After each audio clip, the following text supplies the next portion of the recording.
पे अपना digestive system चल रहा है और उसी तरह अपन क्लास पे आते हैं, है ना। तो कल अपन ने क्या पढ़ लिया था, अपन ने शुरू कहाँ से किया था, बकल कैविटी से शुरू किया था। उसके बाद अपन ने टिथ पढ़ा, फिर टंग पढ़ा, उसके बाद अपन ने ईसोफेगस पढ़ा और फिर स्टमक पढ़ा, लीवर पढ़ा और पैनक्रियास पढ़ लिया, स्मॉल इंटेस्टाइन पढ़ लिया। इतना टॉपिक अपन ने पढ़ लिया। आज अपन पढ़ेंगे अब्जॉर्प्शन ऑफ फूड। फूड का अब्जॉर्प्शन कहाँ होता है, इंटेस्टाइन के अंदर होता है, और वो कैसे होता है आज अपने को वो देखना है। तो देखो आज का अपना टॉपिक है, दिख रहा है, हाँ, अब्जॉर्प्शन ऑफ फूड। आज अपन पढ़ेंगे अब्जॉर्प्शन ऑफ फूड। फूड का अब्जॉर्प्शन कहाँ होता है, अपनी स्मॉल इंटेस्टाइन के अंदर होता है। स्मॉल इंटेस्टाइन के अंदर मैंने आपको बताया था, जैसे अपनी क्या है, स्मॉल इंटेस्टाइन है, ट्यूब लाइक स्ट्रक्चर होती है स्मॉल इंटेस्टाइन। इसके अंदर कुछ फोल्ड्स प्रेजेंट है,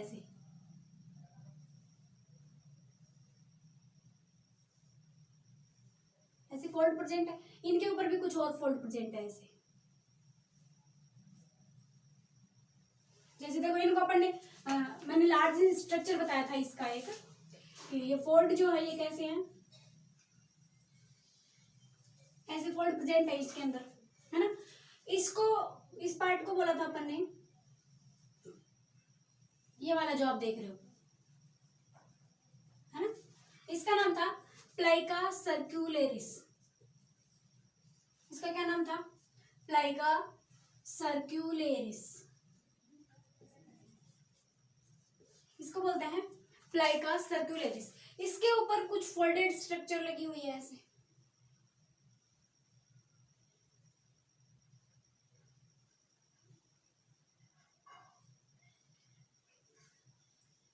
ऐसे बताया था आपको कल मैंने। इनको बोलते हैं, ये जो फोल्डेड स्ट्रक्चर लगी हुई है प्लाइका सर्क्युलेरिस पर, इस स्ट्रक्चर को क्या बोलते हैं, इसको बोलते हैं विलाई, VILLI। इसको क्या बोलते हैं, विलाई बोलते हैं। अब्जॉर्प्शन कहाँ होता है, किससे होता है, माइक्रोविलाई से होता है। माइक्रोविलाई कहाँ होते हैं, जैसे ये विलाई है, इसके ऊपर एक फिंगर लाइक स्ट्रक्चर ऐसे लगी होती है, ऐसे,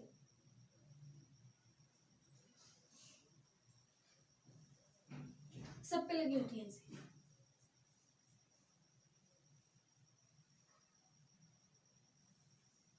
है ना, ऐसे लगी होती है। इनको बोलते हैं माइक्रोविलाई। इनका क्या नाम है, माइक्रोविलाई। ये किसकी बनी हो रही है, कॉलमनर एपिथेलियम की बनी थी, कॉलमनर एपिथेलियम,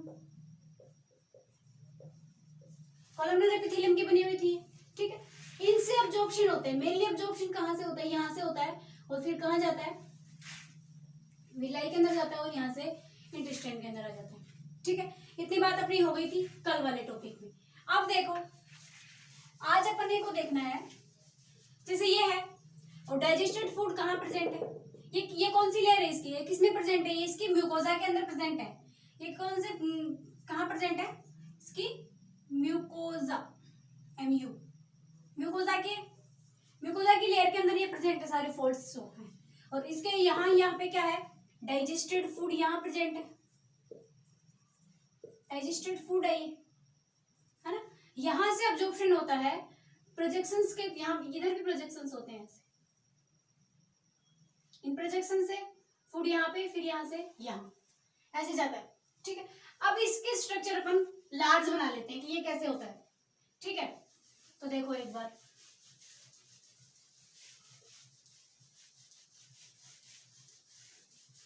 ये ऐसी स्ट्रक्चर है, विलाई है ये, ठीक है। इसके अंदर ब्लड कैपिलरी प्रेजेंट है ऐसे,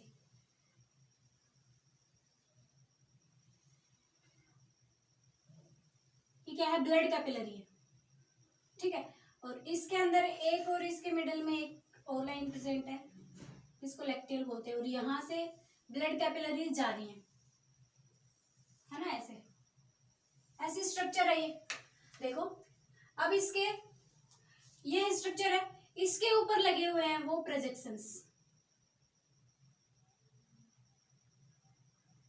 ऐसे। ये प्रोजेक्शन क्या काम करते हैं, ये इसका सरफेस एरिया बढ़ाते हैं। क्या करते हैं ये? स्मॉल इंटेस्टाइन में क्या होता है? अब्जॉर्प्शन होता है। तो सरफेस एरिया जितना ज्यादा होगा, अब्जॉर्प्शन कितना उतना ही ज्यादा होगा। इसलिए ये क्या करते हैं? सरफेस एरिया बढ़ाने का काम करते हैं माइक्रोविलाइज, इसीलिए माइक्रोविलाई बने हुए हैं। ठीक है, जैसे अपने रेस्पिरेटरी सिस्टम के अंदर पढ़ा था, primary bronchi, secondary bronchi, tertiary bronchi, फिर bronchiole, initial bronchiole, terminal bronchiole, वो सब क्या थे? वो उसका सरफेस एरिया बढ़ाने के लिए थे उसके अंदर। ठीक है, ऐसी स्ट्रक्चर होती है। अब देखो डाइजेस्टेड, ये यहाँ पे म्यूकोसा में प्रेजेंट है, यहाँ पे अपना है डाइजेस्टेड फूड, ये डाइजेस्टेड फूड है ना? समझ में आ रहा है ना आप लोगों को? यहाँ पे डाइजेस्टेड फूड है, ये यहाँ से कहाँ जाएगा? यहाँ, और यहाँ से फर्दर ब्लड कैपिलरी के अंदर चला जाएगा। नाम लिख दो इसका, इसको बोलते हैं ब्लड कैपिलरी। ठीक है, और ये है लिम्फ वेसल है, ये क्या है? लिम्फ वेसल, और इसका नाम है लैक्टियल। इसका क्या नाम है? लैक्टियल। इसका कलर व्हाइट होता है, याद रखना। इसका क्या नाम है? लैक्टियल नाम है। यहाँ पे किसका ऑब्जर्वेशन होता है, कौन यहाँ जाता है? अभी धीरे धीरे आगे आपके सामने आ जाएगा, पेशेंस बना के वीडियो को देखते रहे। ठीक है, डाइजेस्टेड फूड कहाँ जाएगा? प्रोजेक्शंस के थ्रू ऑब्जॉर्प्शन होगा इनका, ये ऑब्जॉर्व करेंगे इसको, और कहाँ पहुंचाएंगे? ब्लड के अंदर। वो डाइजेस्टेड फूड ब्लड के अंदर जाएगा यहाँ पे, फिर यहाँ से क्या होगा? डाइजेस्टेड फूड है ये, क्या होगा फिर? यहाँ पे ऑक्सीजन का यूज होगा, ऑक्सीजन का यूज होगा रेस्पिरेशन के थ्रू। तो ये जो ब्लड है ये कैसा हो जाएगा? डीऑक्सीजनेटेड ब्लड हो जाएगा। और ये डीऑक्सीजनेटेड ब्लड कहाँ जाता है? आपको पता है ये ब्लड कहाँ जाता है? लीवर के अंदर जाता है। लीवर क्या करता है? लीवर के अंदर क्यों जाता है? क्योंकि यहाँ पे इस ब्लड के अंदर क्या प्रेजेंट है? बताया था मैंने आपको, बहुत बार बता चुकी मैं। क्या प्रेजेंट होता है? ग्लूकोज। ये ग्लूकोज रिच ब्लड है, इसलिए ये कहाँ जाएगा? लीवर के अंदर जाएगा, क्योंकि लीवर इसको क्या करता है? इसको स्टोर करने का काम करता है ग्लाइकोजन के रूप में, ग्लाइकोजन में चेंज करके। ग्लाइकोजन में चेंज कौन कराता है? इंसुलिन ग्लाइकोजन में चेंज कराता है। कितना क्लियर है आप लोगों को? अब देखो आगे, ये अपना हो गया ऑब्जॉर्प्शन, कहाँ होगा? ब्लड वेसल्स के अंदर जाएगा। और ये अपनी क्या है? लैक्टियल बोलते हैं इसको, एक ऐसी कलर की होती है, व्हाइट कलर की होती है। ठीक है, ये लिम्फ वेसल है एक तरह की। इतनी बात क्लियर है? अब ये ऑब्जॉर्प्शन है, ये कैसे होता है? यहाँ पे कैसे ऑब्जॉर्व होती है चीजें, है ना? कौन कौन से यहाँ पे फिनोमेना प्रेजेंट होते हैं जिसकी वजह से जो डाइजेस्टेड फूड है वो प्रोजेक्शंस के थ्रू कहाँ चला जाता है? ब्लड कैपिलरीज के अंदर चला जाता है। तो देखो, इसको समझने से पहले आप एक बार सेल मेम्ब्रेन, इंटेस्टाइन के ये सेल ही तो है, सेल ही तो ऑब्जर्व कर रही है, तो एक बार आप सेल स्ट्रक्चर देख लो। ये टॉपिक इसका नहीं है, बॉटनी का टॉपिक है, लेकिन मैं आपको यही समझा देती हूँ ताकि आपको ऑब्जर्वेशन अच्छे से समझ में आ जाए। ठीक है, देखो इससे पहले आप एक चीज समझो, फॉस्फोलिपिड जो होते हैं, जो अपनी सेल होती है उसके अंदर फॉस्फोलिपिड प्रेजेंट होते हैं। ठीक है, फॉस्फोलिपिड कुछ ऐसी स्ट्रक्चर होती है उनकी। ये इनका हेड सिरा है, ये होता है हाइड्रोफिलिक। दो टर्म है, एक हाइड्रोफिलिक और दूसरी टर्म है हाइड्रोफोबिक। जो इसके ये टेल वाला सिरा है ये होता है हाइड्रोफोबिक, हाइड्रोफोबिक। ठीक है, इतनी बात क्लियर है? ये हेड वाला सिरा है हाइड्रोफिलिक है, और ये सिरा कैसा है? हाइड्रोफोबिक है। अब देखो क्या होता है, जैसे अपनी सेल है, ये सेल है,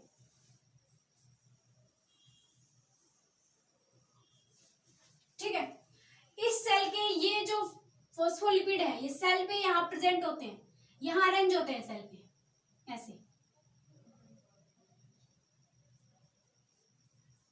समझ में आ रहा है ना? ये सेल पे यहाँ पे अरेंज होते हैं।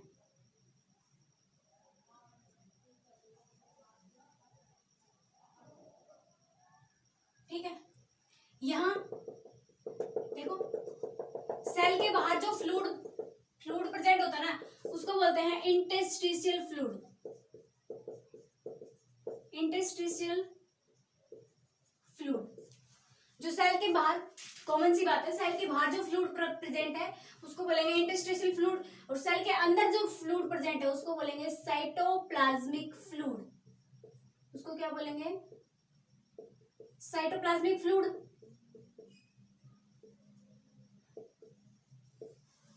कोई दिक्कत नहीं है, ये सेल है, इसके बाहर कौन है, फॉस्फोलिपिड प्रेजेंट है। ठीक है, ये सेल है जो है, इसके अंदर जो फ्लूइड प्रेजेंट है, कोई तरल प्रेजेंट है, वो है उसको बोलते हैं साइटोप्लाज्मिक, और जो बाहर प्रेजेंट है उसको बोलते हैं इंटरस्टिशियल। कॉमन बात है। अब देखो ये इसका सिरा कौन सा, हाइड्रोफोबिक सिरा है इसका, और ये कौन सा सिरा है, हाइड्रोफिलिक सिरा है। तो यहाँ पानी है, यहाँ पे तरल है, इनको कोई दिक्कत नहीं है, इस फ्लूइड से कोई प्रॉब्लम नहीं है। लेकिन नीचे वाला सिरा यहाँ साइटोप्लाज्म है ना, तो साइटोप्लाज्म ये हाइड्रोफोबिक। हाइड्रोफोबिक का मतलब क्या होता है, एक तरह से कि हाइड्रोफिलिक और फोबिक। फोबिक का मतलब होता है डर, फियर, और फिलिक का मतलब होता है लव। भाई जब जिससे लव करते हैं उसी के लिए फील आता है ना, फिलिक। फिलिक से ऐसे ऐसे याद कर लो इसको, फिलिक मतलब लव। ये किससे लव करता है, हाइड्रोजन। हाइड्रो मतलब यहाँ पे क्या है, वाटर है। ठीक है, और ये हाइड्रोफोबिक मतलब इसको वाटर से डर लगता है, फोबिक फोबिया डर।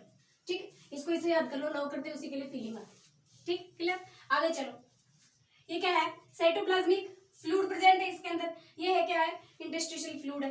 अब क्या होता है कि ये इनका हाइड्रोफोबिक सिरा, ये हाइड्रोफोबिक जो पार्ट है इनका, ये किसके कांटेक्ट में आ सकता है, साइटोप्लाज्मिक फ्लूइड के कांटेक्ट में आ सकता है। इसलिए ये इसमें क्या होता है, सेल मेम्ब्रेन के अंदर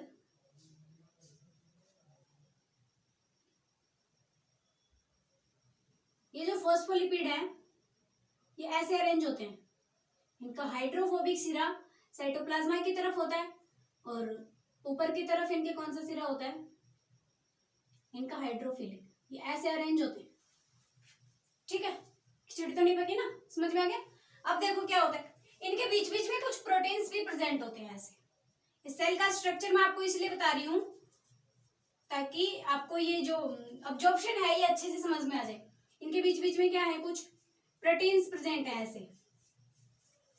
ठीक है, इतनी बात क्लियर है। यहाँ पे ये नहीं होगा, प्रोटीन होगा तो।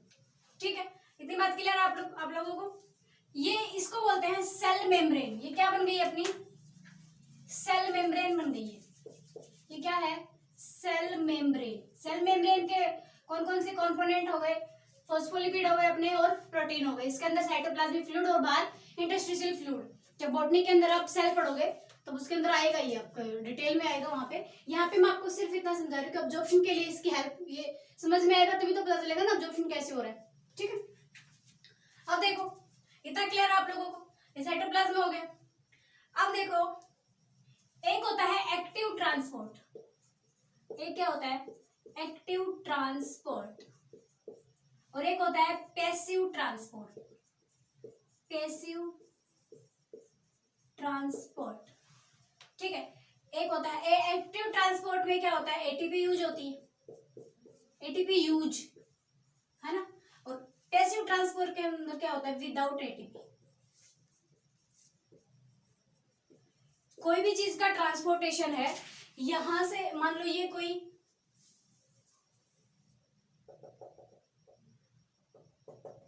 अपने पास जार है, इसके अंदर कुछ एयर मॉलिक्यूल है कुछ, और बाहर बहुत ज्यादा एयर मॉलिक्यूल है, तो यहां से एयर अपने आप अंदर आ जाएगी।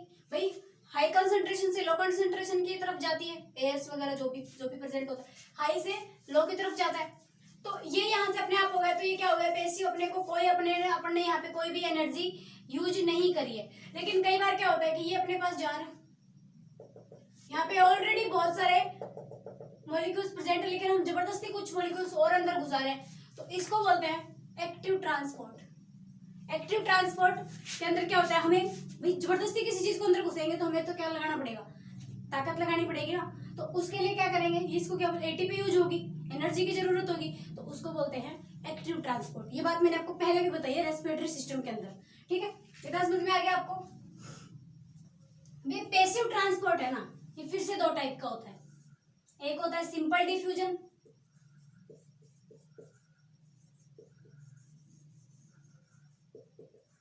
सिंपल डिफ्यूजन, और एक होता है फैसिलिटेटेड डिफ्यूजन।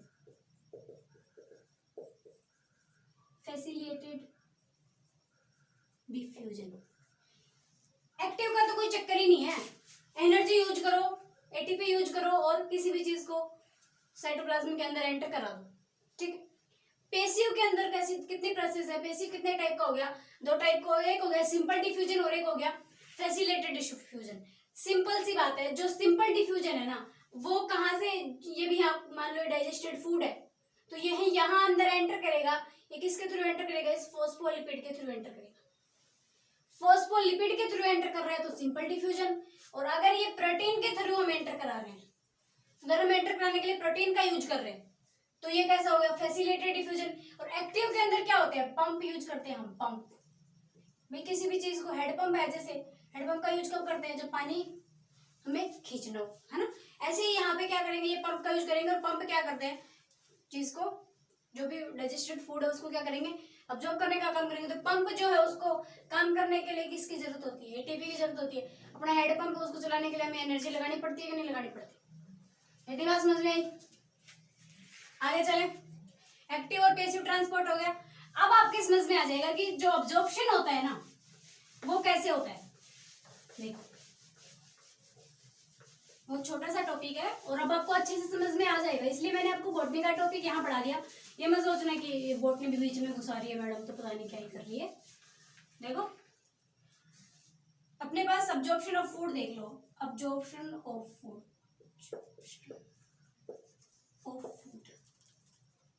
किस किस को ऑब्जर्व कराना है अपने पास, एक तो ग्लूकोज बन गया था, ग्लूकोज बन गया था, एक अपने पास फ्रक्टोज बन गया था, फ्रक्टोज है ना, और क्या बन गया था, ग्लिसरॉल बन गया था, ग्लिसरॉल बन गया था, और एक अपने पास फैटी एसिड्स बन गए थे, फैटी एसिड्स ये बन गए थे अपने पास। अब देखो होता क्या है, ये अपनी क्या है, मान लो विलाई है, ठीक है, ये विलाई है, विलाई के अंदर ब्लड वेसल प्रेजेंट है, खाने को भाई अपने को डाइजेस्टेड फूड को पहुंचाना का है, ब्लड वेसल के अंदर पर सब पहुंचाना है, और ब्लड वेसल उसको कहाँ लेके जाती है, ट्रांसपोर्ट करने का काम करती है। ये बीच में अपनी लेक्टियल है ना, इसके यहाँ पे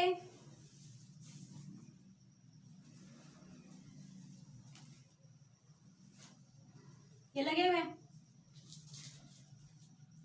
दूसरी बना लो एक और, ठीक है। समझ में आ रहा है ना आपको अच्छे से,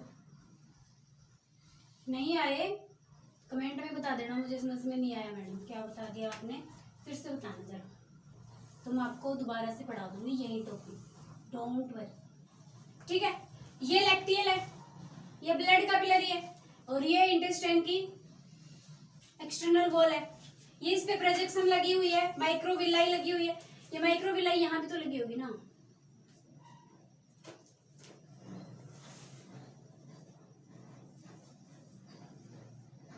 ऐसे। अब देखो सबसे पहले ग्लूकोज को देख लो, ग्लूकोज यहां से यहां एंटर करेगा, किसके थ्रू, एक्टिव प्रोसेस, कैसे कैसे एंटर करेगा, एक्टिव प्रोसेस से एंटर करेगा, यहाँ पे ग्लूकोज पहुंच गया, और यहां से फिर ग्लूकोज ब्लड के अंदर चला जाएगा, तो भी कैसी प्रोसेस होगी, एक्टिव प्रोसेस होगी। ग्लूकोज का काम खत्म, ब्लड के अंदर चला गया ग्लूकोज, ठीक है। अब फ्रक्टोज है, फ्रक्टोज जो है यहां से एंटर करेगा, तो कैसे एंटर करेगा, एक्टिव एंटर करेगा, और यहाँ पे फ्रक्टोज आ गया, और यहां से ब्लड के अंदर एंटर कर जाएगा पैसिव, पैसिवली ब्लड के अंदर एंटर कर जाएगा, और ग्लूकोज भी पैसिव ही है, सॉरी बाय मिस्टेक, ग्लूकोज भी यहां से पैसिवली ट्रांसपोर्ट करेगा, ठीक है। फैटी एसिड एंड ग्लिसरॉल ये दोनों सिंपल डिफ्यूजन से इसके अंदर एंटर करेंगे, किससे, सिंपल डिफ्यूजन, सिंपल डिफ्यूजन से कौन एंटर कर गए, फैटी एसिड एंटर कर गए, और एक अपना ग्लिसरॉल एंटर कर गया, ठीक है। और ये यहां से सिंपल डिफ्यूजन से कहां एंटर कर जाएंगे, ब्लड कैपिलरी के अंदर एंटर कर जाएंगे, ठीक है। ये एक बार आप देख लो, इसको मैं आपको एक टेबल बना दूंगी जिसके अंदर आपको आसानी से समझ में आ जाएगा, ठीक है। अब देखो इतना हो गया क्लियर, अब एक टेबल बना लो छोटी सी, जिसके अंदर एनसीईआरटी में दी हुई है वो, है ना, वो आपको याद हो गई, वो आपको समझ में आ गई, तो आपके अब्जॉर्प्शन से कोई भी क्वेश्चन आएगा वो गलत नहीं होगा, सीधी सी बात है। देखो एक अपने को अपन क्या कराते हैं, एक तो एक्टिव ट्रांसपोर्ट कराते हैं, एक्टिव कराते हैं, ठीक है। एक कैसा ट्रांसपोर्ट कराते हैं, पैसिव ट्रांसपोर्ट कराते हैं, और एक होता है सिंपल डिफ्यूजन। सिंपल डिफ्यूजन का ही तो हो गया पैसिव। एक होता है फैसिलिटेटेड, फैसिलिटेटेड लिख, फैसिलिटेटेड हो गया, है ना, और एक हो गया सिंपल डिफ्यूजन, सिंपल डिफ्यूजन। ये दोनों किसके हैं, ये पैसिव के तो है भाई, ये दोनों पैसिव के तो है, ये एक्टिव का है, ठीक है। अपने पास पहले है ग्लूकोज, एक्टिव होता है, फैसिलिटेटेड भी होता है, और सिंपल डिफ्यूजन से भी होता है। तो ग्लूकोज अपने देखा है, एक्टिव एंटर किया और पैसिवली बाहर निकल गया, ऐसी हुआ था ना। एक्टिव एंटर किया कहाँ के अंदर, प्रोजेक्शंस के अंदर, माइक्रोविलाई के अंदर, और माइक्रोविलाई से ब्लड के अंदर गया तो कैसे गया, पैसिव गया, तो ग्लूकोज ग्लूकोज ग्लूकोज तीनों में आ गया। फिर एक अपने पास है अमीनो एसिड्स। अमीनो एसिड जो होते हैं सेम ग्लूकोज की तरह होते हैं, यहाँ भी अमीनो एसिड और यहाँ भी अमीनो एसिड, ठीक है।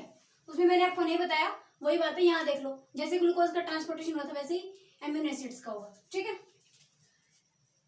फिर है, अब रुको, कितना हो गया। अभी एक्टिव प्रोसेस के अंदर एक होता है सोडियम आयन और इसके अंदर होता है क्लोरीन आयन, है ना। हम जो नमक खाते हैं वो दो में डिवाइड हो जाता है, पॉजिटिव और नेगेटिव चार्ज के अंदर। तो पॉजिटिव वाला होता है एक्टिव और नेगेटिव वाला होता है पैसिव। पैसिव के अंदर कौन सा, फैसिलिटेटेड, ठीक है। अब देखो इतना समझ में आ गया। अब फैसिलिटेटेड के अंदर नहीं होता, ये सिंपल के अंदर होता है क्लोरीन, ठीक। अब इसके अंदर एक आता है ग्लिसरॉल, ग्लिसरॉल और फैटी एसिड, इन दोनों का अब्जॉर्प्शन कैसे होता है सिंपल डिफ्यूजन से, एनसीईआरटी में डिटेल में दिया हुआ है, अभी मैं आपको करा दूंगी, 1 मिनट आप ये देख लो एक बार, ठीक है। यहाँ होता है फ्रक्टोज, फैसिलिटेटेड, एफ से फ्रक्टोज, एफ से फैसिलिटेटेड, इतना याद रख लेना। ये वाली टेबल समझ में आ गई आपको, तो आपके क्वेश्चन गलत नहीं होंगे। क्या बताया मैंने आपको, ट्रांसपोर्टेशन है वो दो तरह से होता है, एक्टिव और पैसिव। पैसिव के अंदर फैसिलिटेटेड और एक और कौन सा था, एक तो फैसिलिटेटेड था अपने पास और एक सिंपल डिफ्यूजन था। तो अब क्या होता है, जो एक्टिव से होता है ग्लूकोज होता है, अमीनो एसिड होता है और सोडियम आयन होते हैं। फैसिलिटेटेड से ग्लूकोज, अमीनो एसिड और फ्रक्टोज, ये तो सेम है, ग्लूकोज और अमीनो एसिड तो तीनों में आएंगे, इतनी बात याद रखनी है आपको।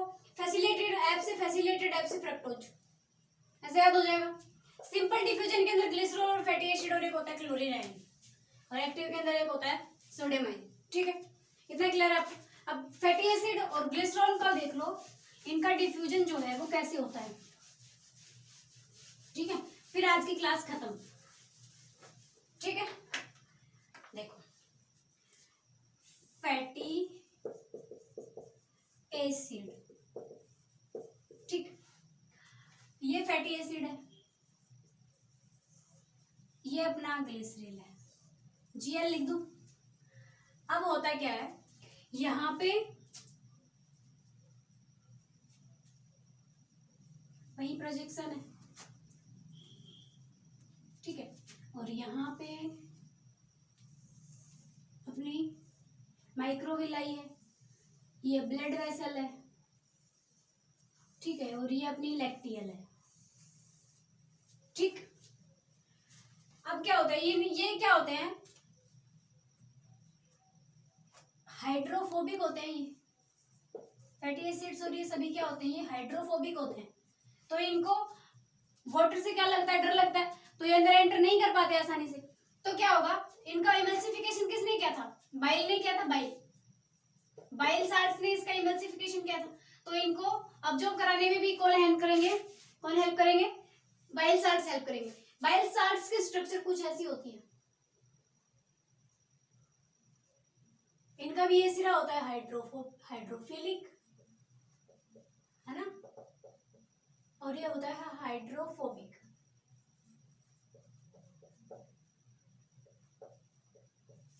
ठीक है। इतनी बात क्लियर आपको। अब देखो यहाँ पे क्या होता है, ये फैटी एसिड और ग्लिसरॉल है,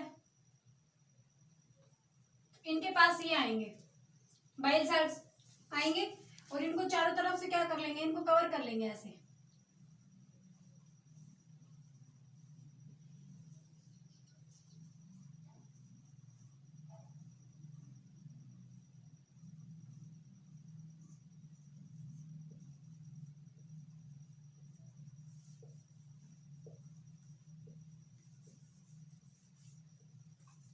इसको भी ऐसे कवर कर लेंगे, समझ जाओ बस आप, पूरा नहीं बनाऊंगी मैं, बना दिया चलो, है ना। ये इसको कवर कर लेंगे, ठीक है। ये किसने कवर कर लिया, बाइल साल्ट ने कवर कर लिया। और फिर ये यहां से इसके पास जाएंगे यहाँ, और ये होता है सिंपल डिफ्यूजन से। किससे होता है, सिंपल डिफ्यूजन। ये क्या करते हैं, फैटी एसिड को अंदर छोड़ देंगे और ग्लिसरॉल को अंदर छोड़ देंगे और आप यहीं बाहर चिपक जाएंगे यहाँ पे। और फिर ये वापस से जाएंगे और दूसरे फैटी एसिड्स को लेके आएंगे, समझ में आ रहा है ना। वापस जाएंगे दूसरे फैटी एसिड को लेके आएंगे। ये फैटी एसिड यहाँ से आगे ट्रेवल करते हैं, ये यहाँ से जाते हैं। देखो ये जो स्ट्रक्चर बनी है ना, ये वाली जो स्ट्रक्चर बनी है, ये किसने बनाई है, ये बनाई है इसके फैटी एसिड, जो कहां से आए अपने फैटी एसिड और ग्लिसरॉल के चारों तरफ कौन लग गए, बाइल साल्ट लग गए। कौन लग गए, बाइल साल्ट लग गए, ठीक है। इसको बोलेंगे मिसेल। ये क्या बना लेते हैं, मिसेल बना लेते हैं। और ये मिसेल यहाँ चला गया। अब यहाँ से इनका ट्रांसपोर्टेशन आगे होता है। ये वाली जो स्ट्रक्चर है इसके, अब इनके चारों तरफ कौन लग जाएगी, यहाँ से इनको वापस यहाँ पे तो फ्लूइड है ना, तो इनको वापस से कवर करेंगी कौन, कुछ प्रोटीन्स इनको कवर करेंगी, ठीक है। अब ये जो बना है ना फैटी एसिड और ग्लिसरॉल का मिला के, इसको बोलते हैं काइलोमाइक्रोन। काइलोमाइक्रोन, काइलोमाइक्रोन जो है ये इसको कहाँ लेके जाता है, लैक्टियल के अंदर लेके जाता है। लैक्टियल, ये अपना लैक्टियल है ना, लिम्फ वेसल है लैक्टियल, और यही जाके स्टोर होते हैं, ठीक है। इसी, ये व्हाइट कलर के होते हैं फैटी एसिड और ग्लिसरॉल, ये कैसे कलर के होते हैं, व्हाइट कलर के होते हैं। इसी वजह से लैक्टियल जो है वो कैसे कलर की होती है, व्हाइट कलर की होती है। इतना समझ में आ गया आपको। फैटी एसिड्स जो है वो ब्लड कैपिलरीज में ना जाके किस में जाते हैं, लैक्टियल के अंदर जाते हैं। ये वाली जो स्ट्रक्चर बनी है इसको बोलेंगे अपन मिसेल। और यहाँ जब प्रोटीन की वजह से जो बनेगी, इसके चारों तरफ कौन कवर होगी, प्रोटीन कवर होगी, वो उस वाली स्ट्रक्चर को बोलेंगे काइलोमाइक्रोन। और ये कहाँ जाते हैं, अपने लैक्टियल एसिड के अंदर जाते हैं, ठीक है। इतना समझ में आ गया आपको। आज का टॉपिक यहीं तक था, है ना। कल अपन इसको मैं आपको रिवाइज करा दूंगी, और फिर रिवाइज कराने के बाद कुछ डिसऑर्डर बचे हैं और फिर कुछ आपके एंजाइम्स बचे। पहले एंजाइम करा दे दूंगी, फिर उसके बाद में डिसऑर्डर करा दूंगी। ये टॉपिक हो जाएगा अपना कंप्लीट। कमेंट सेक्शन में मुझे बताना कि आप लोगों को कितना समझ में आया, कितना नहीं आया, या फिर मैं ये आपको कल दोबारा से पढ़ा दूँ, ठीक है। Thank you so much.